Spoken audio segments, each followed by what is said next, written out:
Hech e'tibor berganmisizlar? Mayitni ko'tarib kelib hech xonaqoga olib kirilmaydi. E'tibor berganmisizlar? Aytmoqchi, hech kim olib kirolmaydi, hech kimning mayitini. Chunki shariat bo'yicha mayitni masjidning ichiga olib kirish mumkin emas. Nega desa, mayit najosat deb qaraladi. Najosat degani u mayitni holati emas u. Ya'ni mayitni mayit bo'lgani uchun emas. U to'g'ri g'usl qildirilgan, kafallangan, lekin u ko'tarib olib kelingan. Likillashi, boshqasi jihatidan suv chiqadi, boshqa chiqadi, xullas betahorat bo'lib qoladi.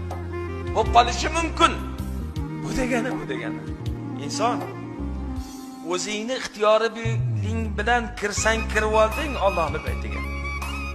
O'tganingdan keyin hech kim olib kira olmaydi degani bu.